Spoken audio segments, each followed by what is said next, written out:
Good afternoon, everybody.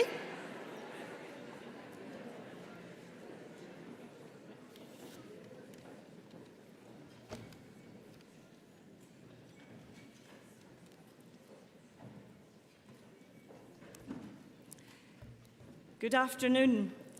We acknowledge the traditional custodians of the land on which we meet today, the Bedigel people of the Aroa Nation, and pay our respects to elders past and present, and welcome all Aboriginal and Torres Strait Islanders peoples who are here with us today, and welcome everyone to this session. It's my great honour to be chairing this session this afternoon, and before I introduce our keynote speaker for this afternoon, can I remind all members that just following this keynote session today, we will have our members meeting, and we would really like to encourage all of you who are members of the World Council for Gifted and Talented Children to stay here in the auditorium with us for our meeting. It's my great delight and privilege to introduce to you this afternoon Professor Kirsi Tirri. Professor Kirsi is a Professor of Education and Research Director at the Department of Teacher Education at the University of Helsinki in Finland, and she's also the visiting professor at St. John's University in New York, USA. I first met Kirsi about maybe 20 years ago. We were very young, please note. And I met her through the European Council for High Ability, ECHA, and I've been following Kirsi's work and the work of her students ever since. I don't know about you, but as we look around our world today, I find there are days when it's very hard not to be quite worried about where we are as a group of humanity. And in fact, perhaps even to be a little bit alarmed at some of the things going on in our world today. And I think, therefore, the topic of Kirsi's keynote this afternoon is very, very timely. The words that jumped out off the page for me were the words values, purpose, creative thinking, ethical skills, and moral life. Things important for the holistic education of our gifted students in the 21st century, but actually maybe just important for all of our students in the 21st century. Kirsi, we're really looking forward to you sharing your thoughts and ideas and your work in these important areas, and for helping us as delegates to seek to develop the whole person. Kirsi, welcome.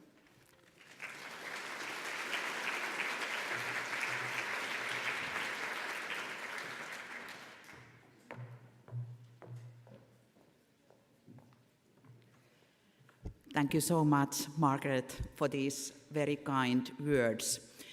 And it was 2 years ago in Denmark when it was my pleasure to introduce Margaret. So here you know what academic life and what colleagues are for. So we all get the term to do this.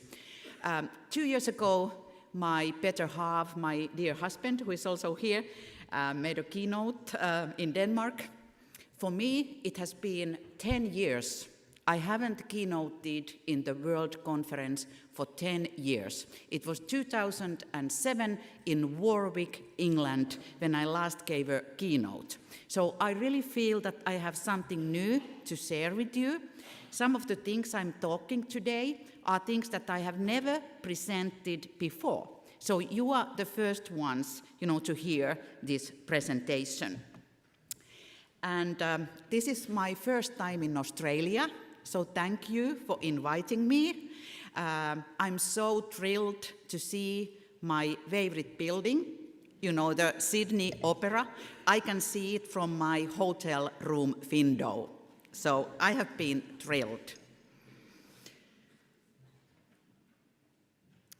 And in my presentation today, I'm taking 3 perspectives to holistic education for the 21st century. I'm highlighting 3 important things that I think we should educate our students, and also our teachers. I'm going to talk about growth mindset in learning that allows us to have creative ideas and also make some failures and try harder. We need purpose in life. The students need a purpose and teachers need a purpose. So what is purpose in teaching and learning of the gifted? And the third perspective is about ethics, especially ethical sensitivity, what is needed. And then I'm going to wrap up the presentation and addressing the implications, especially for gifted education. And I also say a few words about the context I'm coming from. Everybody is interested in Finnish education. So that's why I don't make the mistake of not telling you something about the educational system and education in Finland. So the holistic view to education in the Finnish curriculum, it's very explicitly said in the national curriculum that the education is for the whole person. We are not only educating for the academic domain, we are also educating for the moral domain, social and emotional domain, and also for the spiritual domain. And this kind of holistic education is trying to educate intelligence people, but also good people, good moral people with good character. So it's not only excellence we are striving for, but also the ethics. The learning is seen in Finland, like in many other countries, as a lifelong journey. So we are educating for lifelong learning. Students need to know, they need to be able to do, they need to learn what it means to be a human person, and they need to learn how to live together. And in my writings, if you have read my publications, I have published quite a lot about spiritual issues and spirituality. And it doesn't always need religion. Religion is very important for some people, and we need to understand that. But spirituality is important for everybody. Human beings are born with spiritual needs. We need to make sense of our life. We need purpose and meaning of life to be happy.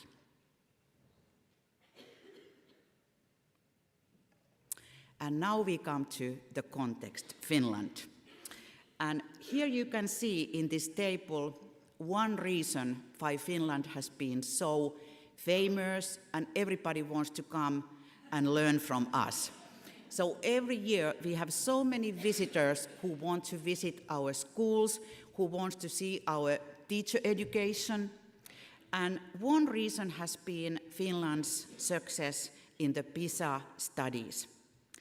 And you can see that in the earlier years, 2000 and 2003, 2006, Finland was doing very well in PISA. So Finland was the best European country. We had the best readers in the world. We had the best students in science and also in mathematics. But you can see that something has happened. So for the last two results, there is a tendency that Finnish students' achievements have begun to decline. And this downturn has also involved high achievers. So gifted students, academically high-achieving students, they have also declined. And it's not a surprise that Asian countries are leading. Asian countries are good learners because Finland has consulted Singapore. I consulted Singapore for 3 years how to make a curriculum that's inclusive, that is integrative, and you can see our Asian colleagues, they are very good in learning. They learned what they were taught, and now Singapore is number one. The same thing with China. Asian countries, they are coming to Finland. I have 2 Chinese doctoral students, one from Singapore, already graduated. Jane Piirto was, the opponent for this doctoral dissertation. So we are educating Asian students all the time in Finland. They really want to come. But now the interesting question is, what is the reason? Why has Finland PISA studies declined? And this is a speculation. I don't think anybody knows the answer. But one speculation that I think might be valid is that in Finnish schools today, there is no will to confront situations or deal with content that requires students to move out of their comfort zones. So in Finland, it's not cool to be good in mathematics. In Asia, it's cool to be good in schools. So this is one difference between the Asian countries and, for example, between Finland. And I remember in yesterday's keynote, Jim showed us results of different countries, in what countries students want to be scientists and in which countries they don't want to be scientists, if you remember that table. Finland was one of those countries that we have a wonderful educational system. It's decentralized, teachers can do whatever they want, and still students, they don't really want to be scientists. So they value something else than being good in schools. So I think this is one reason. How about gifted education in Finland? If you are interested, we have published a paper in the Journal of the Education for the Gifted, 2013, How Finland Serves Gifted and Talented Pupils. This article is still very valid. And just a few points from this article. Finland doesn't have gifted education. So officially, we don't have any gifted education policy in Finland.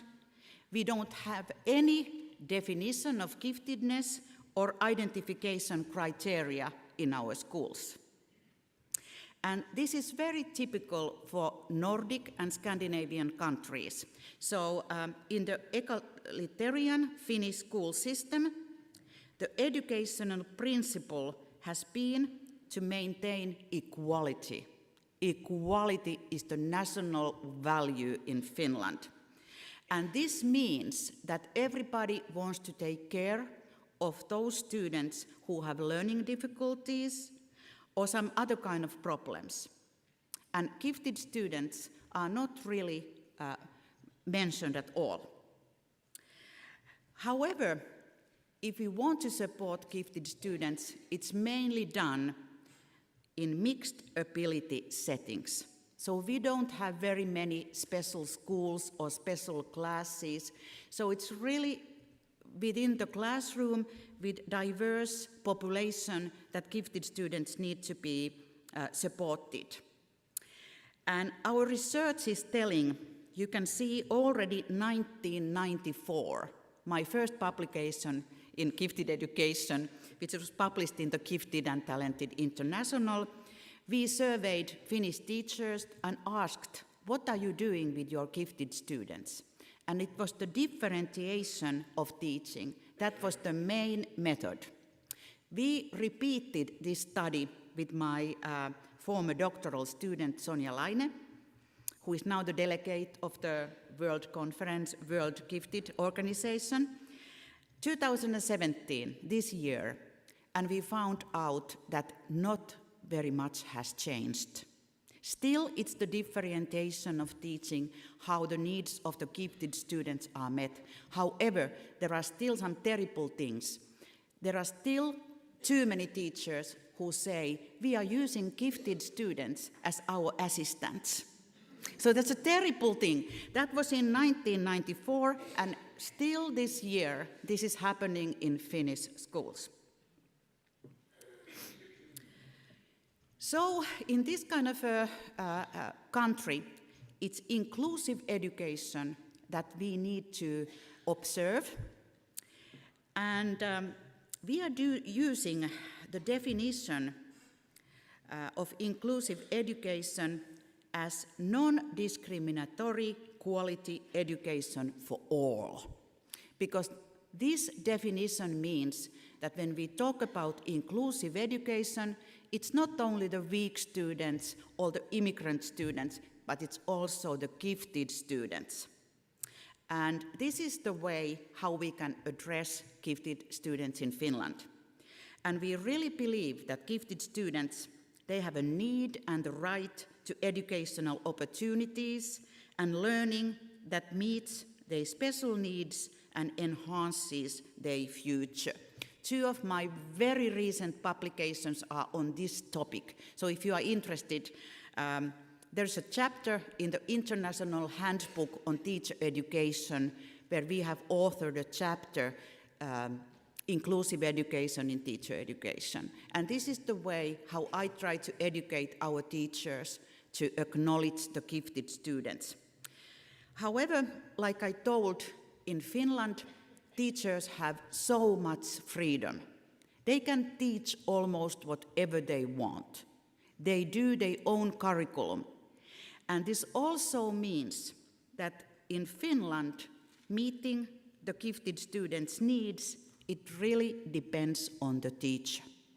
So if the child is lucky, he or she can get a wonderful teacher who is making a curriculum for gifted students.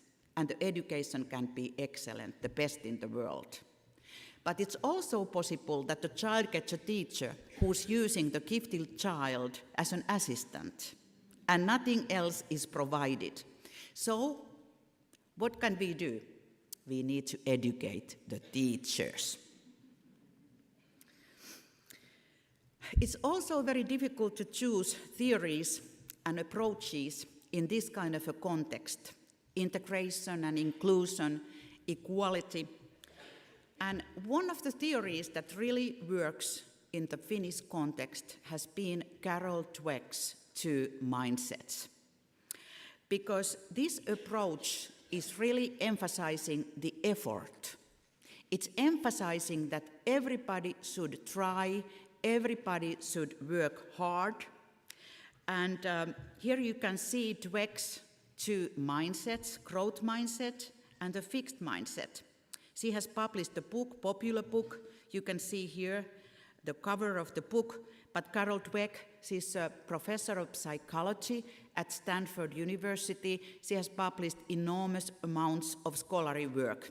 And I was very privileged to work with her.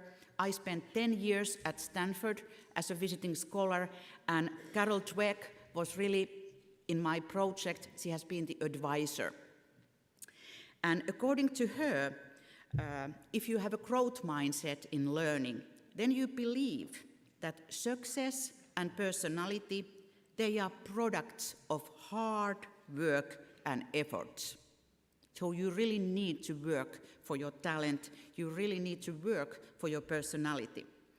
On the other hand, if you have a fixed mindset, you believe that everything is given. When the child is born, it's smart or stupid or lazy or hardworking. So everything is given and nothing can be changed. Also, the attitude to failing is different. If you have a growth mindset, you believe that you need to fail in order to have creative work, in order to learn new things, you need to take risks. You have to take risks. And when you take risks, sometimes you fail. Failure is an important part of learning progress. But if you have a very fixed mindset, you think that failure shows that you are incompetent. And even gifted students, many times they are hiding their failures. There is an ethos that you only show your successes, you are not showing your failures. And this is dangerous, because if you want to have creativity, you want to have innovations, we need to have the courage to fail. If you have a growth mindset, your ultimate goal is to learn. That's what you want. With a fixed mindset, your goal is to look good. So then you choose very easy learning tasks so that you would definitely get an A. But if your desire is to learn, you take challenging learning tasks. And according to Dweck, teachers and parents, educators, we should give growth mindset kind of feedback. So if a child is doing good, is succeeding, we should pay attention to the process. We should praise the child. Oh, that's a wonderful strategy. How did you find that kind of a strategy to try harder? The fixed mindset kind of praise would concentrate on the person. So you are telling that you are smart, you are beautiful, you are something, like labeling a person. So the best praise is really for the effort and the process. Now with my research group, we have studied the mindsets of Finnish teachers and Finnish parents. And in these studies, we used the Dweck's instrument she has created. And our results revealed that the mindsets of Finnish teachers about students' giftedness, they may be fixed. So the teachers might say that some students are fast learners, they were born like that. Or they can be growth. They believe that intelligence and giftedness can grow. Or many times they can be mixed. So life is not black and white. Many times life is gray. And many times we can have a very growth mindset to certain things and then also very fixed mindset to certain things. But we believe that these mindsets, they really influence teaching and learning in schools. So it's very important to identify what kind of mindset do teachers have. And according to our findings, in general, Finnish teachers have a growth mindset. But we used another method than Carol Dweck's questionnaire. We studied the mindset with the qualitative approaches. We made teachers to write their own definitions of giftedness and intelligence. And that study revealed that teachers use very fixed mindset kind of a language when they talk about their students' giftedness. They would say, this child was born smart, this child was fast. These are all very fixed kind of thinking. And a very sad research finding was that in Finland, parents have more fixed mindsets related to giftedness than teachers. So parents are the ones who say, in our family, nobody has been good in math. In this family, nobody learns languages. So the students are getting mixed messages. Even if the teacher has a growth mindset, if the parents have a fixed mindset, it's mixed messages. We also went to the classroom to observe what is happening. What are mindsets in action? And for this study, very recent study that is already published, we chose a qualitative case study approach. So we chose 2 teachers that ranked fixed or growth. And we went to their classrooms to observe what are they doing and what are they talking to their students.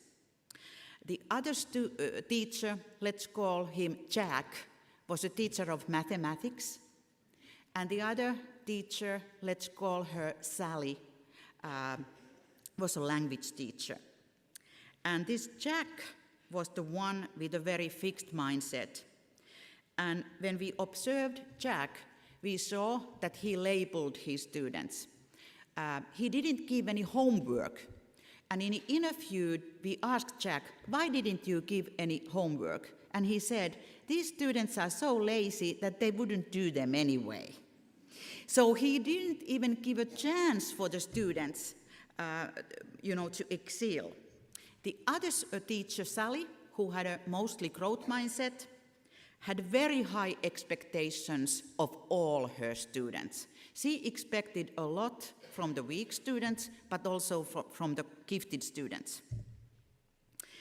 And based on this study, we really believe that teachers should have high expectations of all their students, including gifted students, and help them reach their full learning potential. If in Finland the ethos is not that giftedness is not so cool, we really need teachers' help, changing this ethos. The positive thing and hopeful thing is that mindsets can be changed. You can change a fixed mindset to a growth mindset through interventions. And my first intervention, this started in 2010. Then in Finland, we had a terrible school shooting. So even in Finland, we have had these teenagers who go to the school and shoot, the teacher and their peers. And this happened 2010. I was at Stanford. And Carol Dweck's graduate student, David Yeager, said he wants to study, what do the peers think about a person who is like shooting or who is violent? What happens when they are dealing with these interpersonal conflicts? And in this study, we had 219 Finnish 14 to 16-year-old students and 138 American students.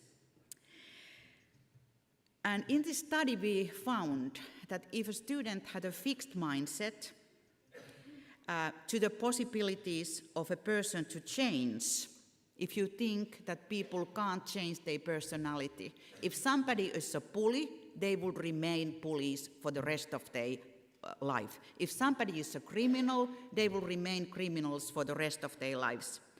That kind of attitude predicted a greater desire to vanish after a conflict related to bullying. Bullying is happening everywhere, in Finland and everywhere, it's something that can't totally be cleaned. And in this intervention, we had two groups. These students were put into the two groups. And in the intervention, one group read an article, from the journal Psychology that was telling how people can change. People are products who are like in process. So you can change your morals. And then the other group read just a normal article about interpersonal relationships. And the finding of this study was that the intervention really affected the same way among the American students and among the Finnish students. So the belief for the human ability to change, growth mindset, showed decreased desire for revenge. So in the worst scenarios, the students were ready to kill or to do something terrible. But those people who have the growth mindset said that I can negotiate or I can even forgive for somebody who has done wrong. And now, that was the first intervention study published 2011. And now I have a new project. For the next 2 years, I'm going to be a fellow in the Helsinki Collegium for Advanced Studies, doing this project. I'm starting in September. And the name of the project is Changing Mindsets About Learning. And it's connecting psychological, educational, and neuroscientific evidence, Copernicus. And for this study, we're going to take, it's a mixed method study and longitudinal study, and we are choosing students who are starting schools, so first grade students, elementary students. And our aim is to alter those students' mindsets that are fixed, those students who think that I can't learn mathematics or I'm not good in languages. We have pilot studies that show that the first grade students, they come to school and they believe that they can learn. But when they are on the third grade, they change their mind. By the third grade, students might think that I'm not that good in math. Something happens, during those 2 years. And in this study, we're going to make an intervention, those students who think that they cannot learn. And we're going to use many methods in order to develop a pedagogical program that can be used in Finnish schools. And the research is multi-phase. First, we use the DWEX instrument, quantitative identification of the participants' mindsets. But if you have followed the discussion, there's also criticism towards DWEX instruments. Some people argue that it's not working in other cultures. And for example, first graders, they can't easily answer a questionnaire about intelligence. So we're going to interview. First and second grade students are interviewed. They just can't understand a quantitative questionnaire that well. And based on this first phase, we're going to select schools and classes, and we're going to go and observe, interview, what are the mindsets in action among different students. We would include also gifted students. And the intervention is going to include also some brain research. I'm working with a professor in neuroscience. And what we're going to do, we try to get some biological evidence, quantitative evidence, qualitative evidence, and biological evidence. We are holistic people, so we are also biological beings. And in these brain pictures, they can show if the change is really long-term. When your thinking changes, it is showing in the brain picture. You can see if a person has a fixed mindset and is given a task and a person fails, then the brain picture looks like that. If you do the same task with a growth mindset person and the person fails, they take it differently. They think, oh, this is a challenge. I need to try harder. And it can be seen in the brain picture. You can see that red picture. The person is open, trying some more. And during this intervention, we are educating not only students, but also the parents and their teachers how to approach mistakes and failures to develop a growth mindset approach. And if this evidence supports our research, we're going to synthesize the findings of the different research data and publish this research-based pedagogical model for teaching a growth mindset. And it's going to be implemented in teacher education and in schools in Finland and also abroad.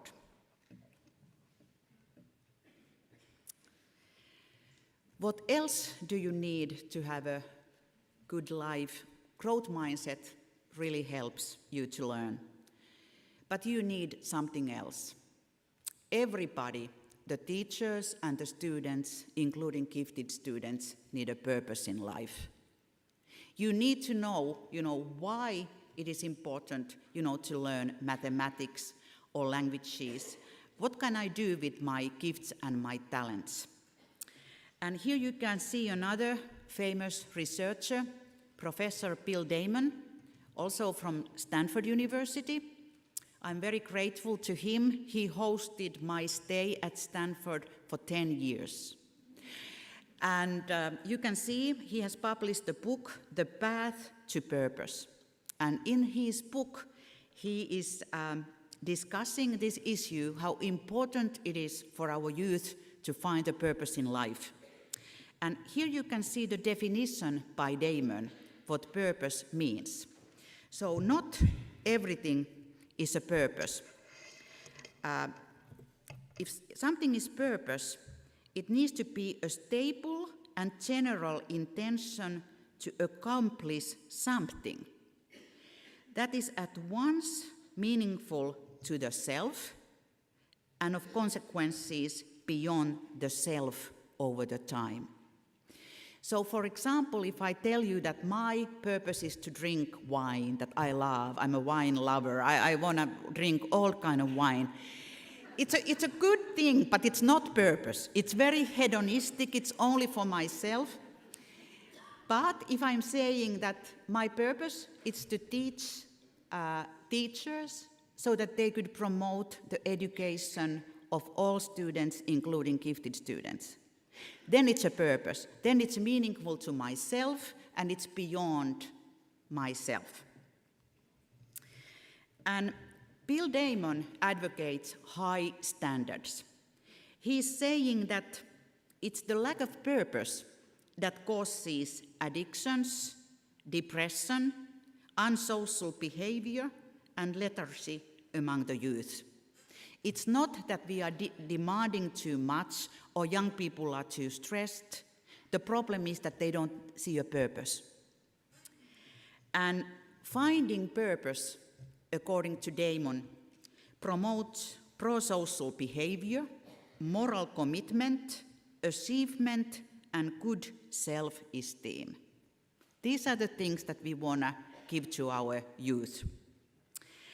And I have performed a cross-cultural study with one of the Damon's graduate students, Matthew Pandik, where we surveyed American and Finnish students, 13 to 19-year-olds, and we asked them what do they need so that they would find a purpose in life.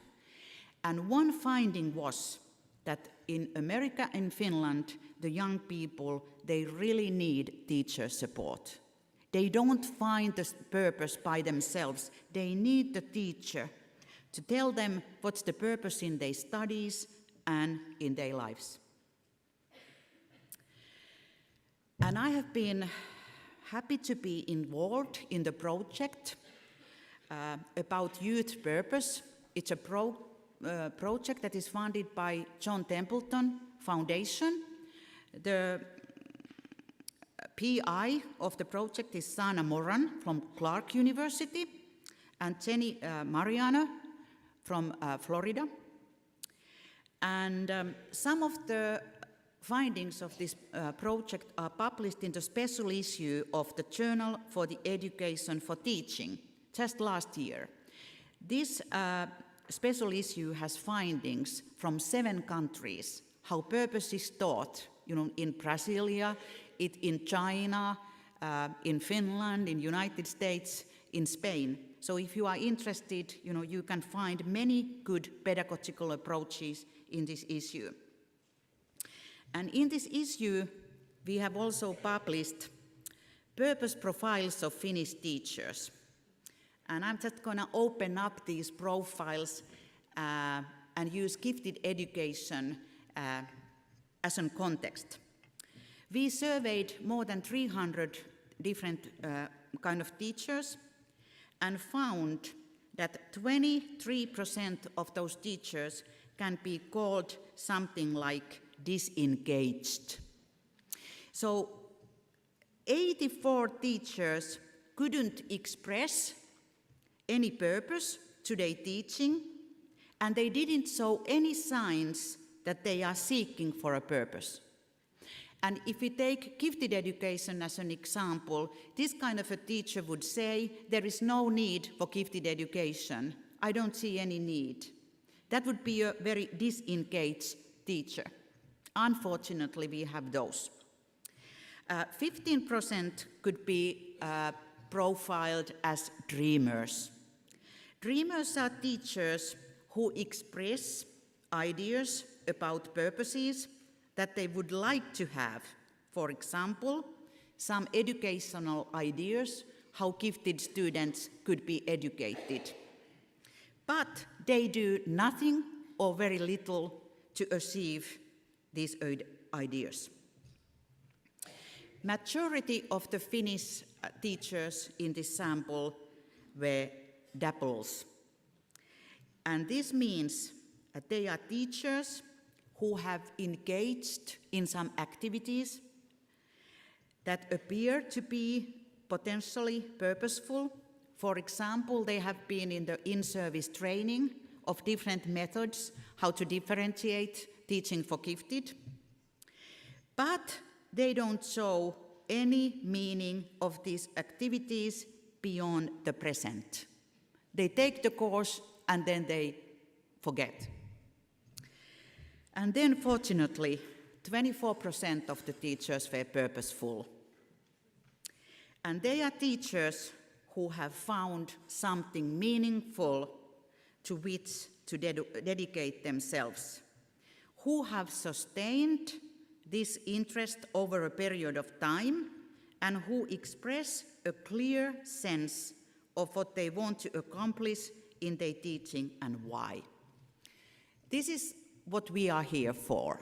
We are purposeful. We know that meeting the needs of gifted students, we see that as a goal. We have been involved in these activities for a long time, and we will go on. We won't quit. That's purposeful. And here you can see some differences between different teachers. So I'm a teacher educator, and I'm teaching kindergarten teachers, elementary school teachers, secondary school teachers. And in this picture, you can see that the teachers of mathematics, we had most disengaged teachers. So think about, why are the results declining?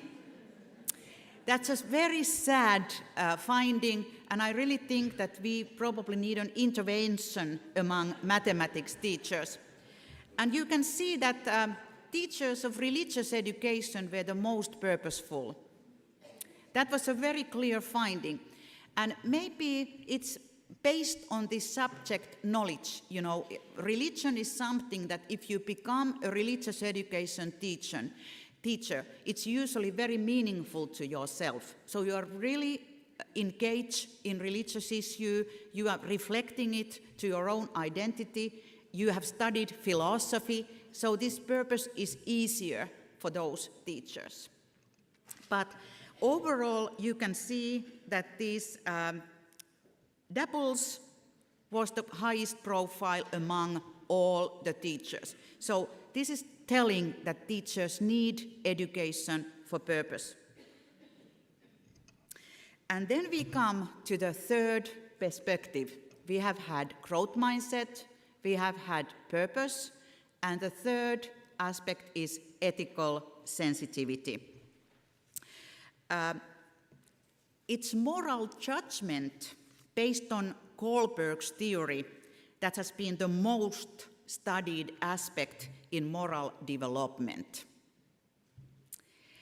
And ethical sensitivity is something new. We don't have that much research yet on ethical sensitivity.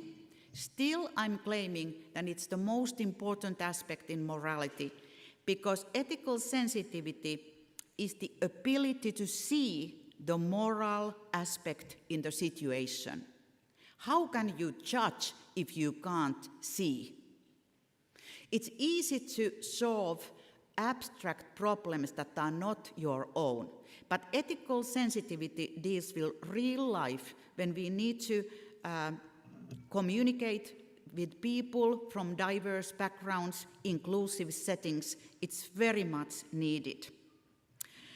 And I also believe that ethical sensitivity has maybe more connection to your real moral behavior. You can just abstractly think about what is right and wrong and still do something very different. But ethical sensitivity is more connected to your real actions. And the best thing about this is that it can be learned. It can be taught, it can be learned. And here you can see the picture of Darcia Narvaez, professor, American professor, who has operationalized what ethical sensitivity is.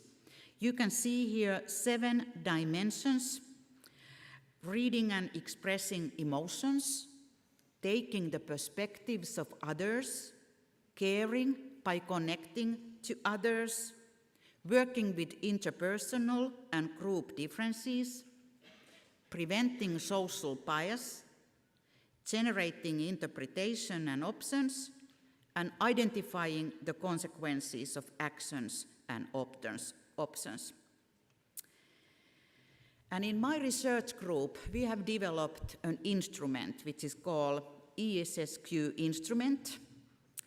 And we have operationalized, these 7 dimensions of ethical sensitivity that can be used as 28-item Likert scale.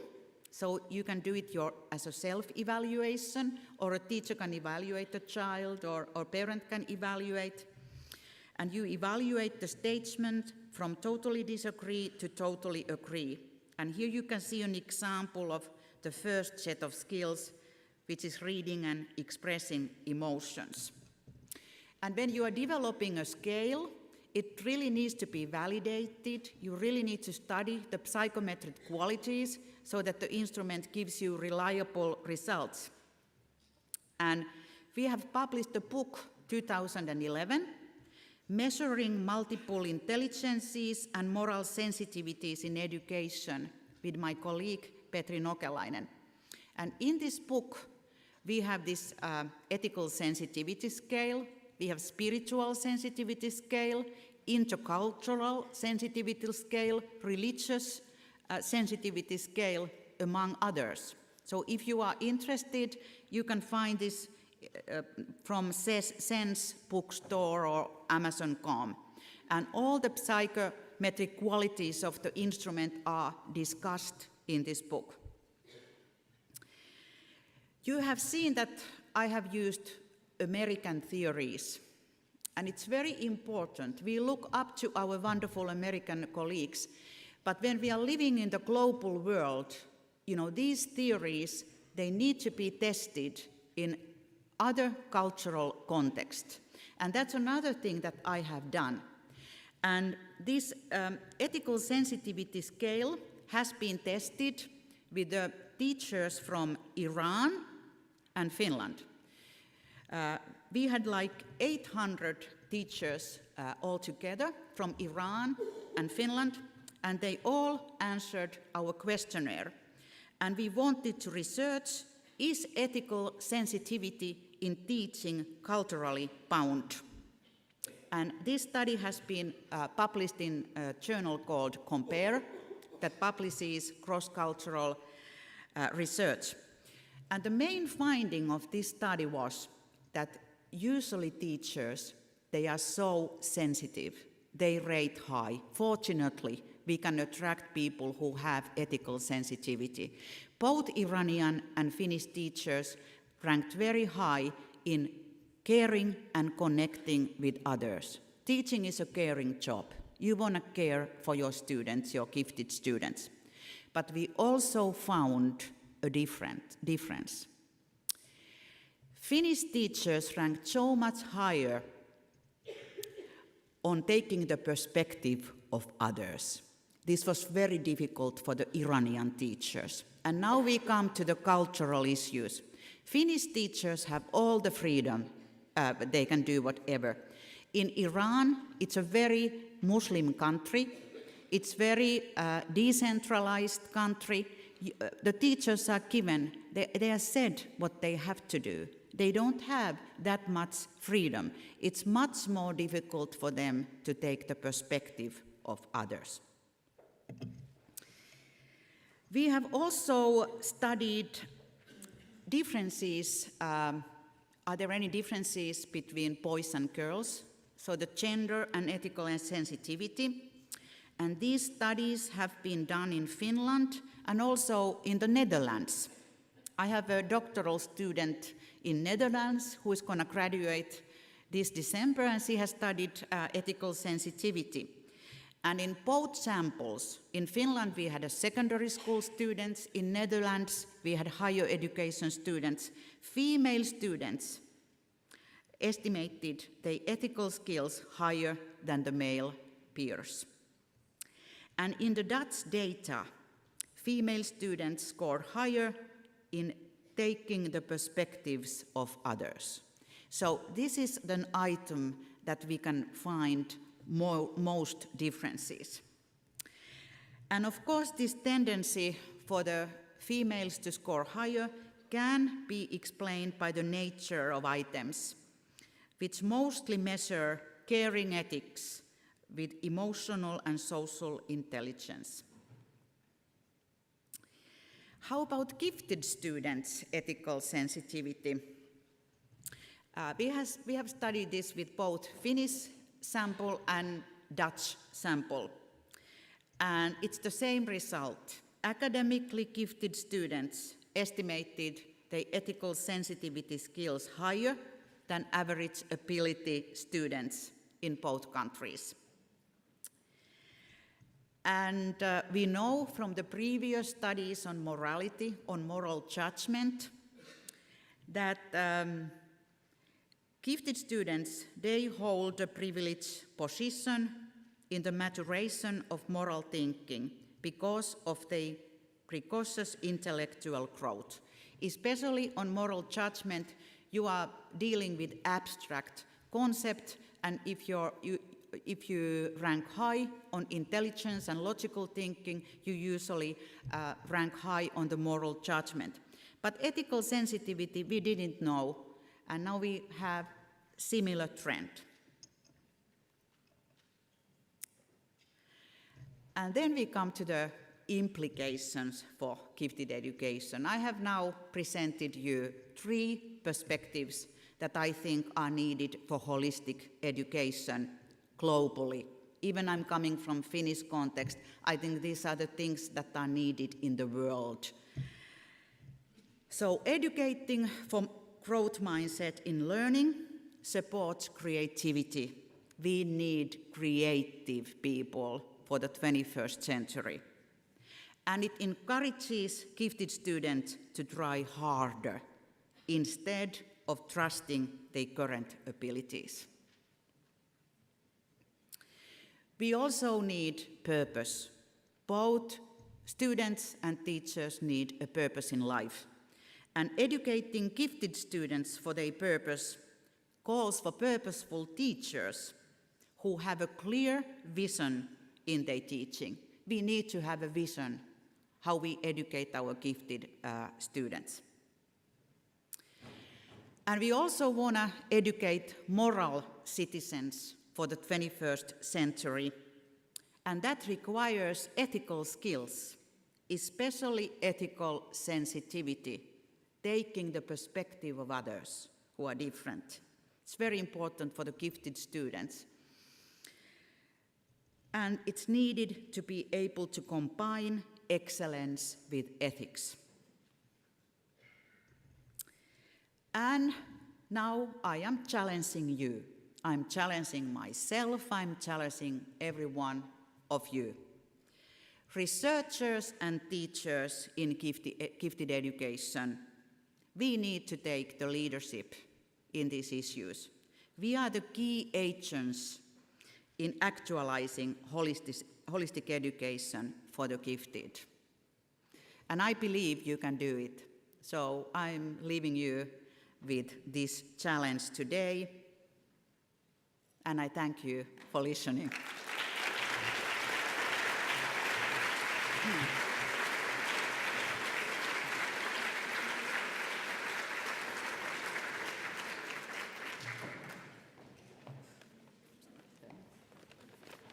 Kirsi, Yes. can I, on behalf of the World Council and all delegates here, thank you for your presentation and for the challenge, which I'm sure we're all ready to take up. Kirsi, thank you so much. Thank you.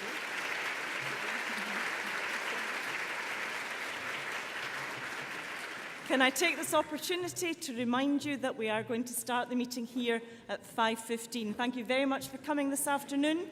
See you later.